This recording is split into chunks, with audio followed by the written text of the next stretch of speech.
It is always a blessing having you watch Mru TV. This is Pokopoko International News. I am Katana Caroline Nora. Let's have a look at the headlines. In Nigeria, gunman attack kills at least 50 in Plateau State. In Brazil, floods and landslides kill 8, 13 are missing.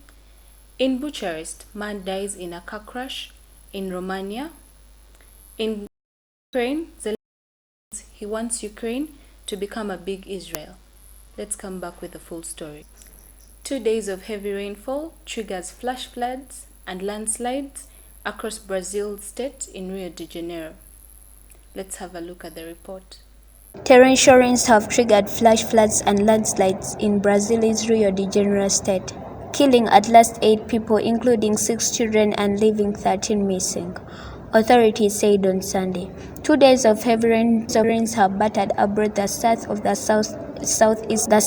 southeastern state's Atlantic coast, the latest in a series of deadly storms in Brazil, the experts have said are aggravated by climate change.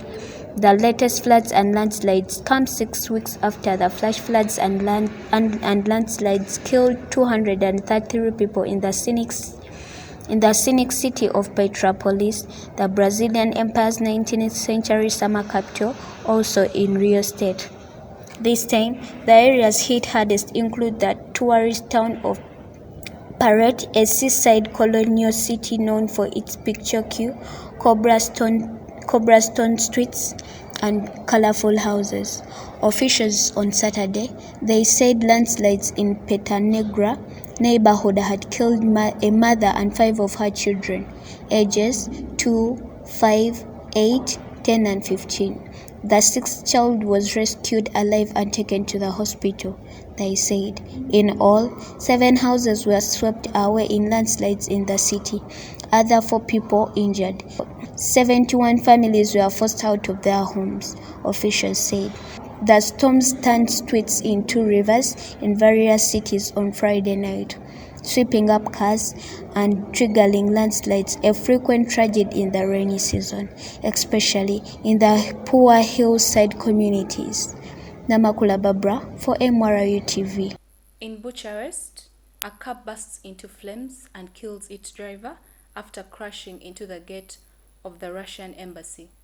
Let's get the details. A man has crashed into the gate of the Russian embassy in the Romanian capital, bursting into flames and killing the driver, according to police. The sedan rammed into the gate at about 6 a.m. local time on Wednesday but did not manage to enter the Bucharest embassy compound. Video of the aftermath showed the car engulfed in flames as security personnel ran through the area.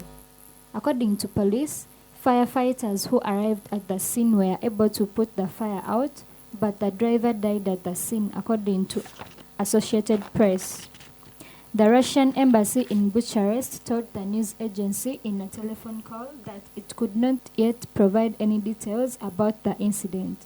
This came a day after Romania expelled 10 Russian diplomats for not acting in accordance with international rules, Reuters reported. Kathleen Nasozi for Mru TV.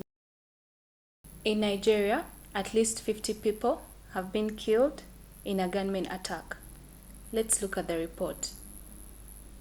At least 50 people have been killed and dozens abducted by gunmen in Plateau State in central Nigeria, residents and a community leader said on Monday. It is the latest in a spate of attacks by armed gangs in central and northern parts of Africa's most populous nation. He said at least 50 were dead and 70 people, including women and children, were kidnapped from 9 villages late on Sunday afternoon. A spokesman for the governor, Simon Lagong, said many people were killed, with houses and properties destroyed. He did not give a death toll. Such attacks are not common in the plateau, but the state shares a border with the northwestern Katana state, where suspected bandits, a loose term for gangs of outlaws carrying out robberies and kidnappings, blew up a train, killed 8 people, and kidnapped dozens last month. Katana Caroline, Mru TV. Ukraine President Zelensky says the main issue for Ukraine after Russia's invasion ends will be security. Let's get the report.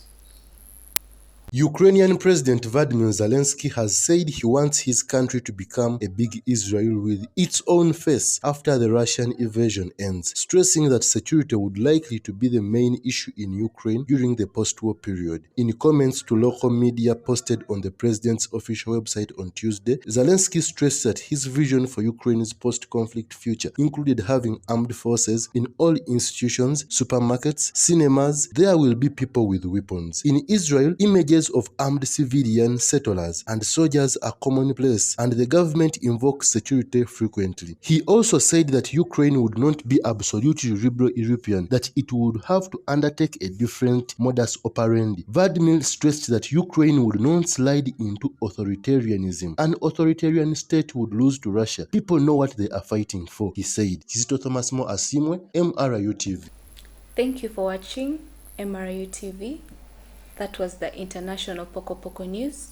You can find us on our social media platforms, that is Facebook and YouTube at MRU TV.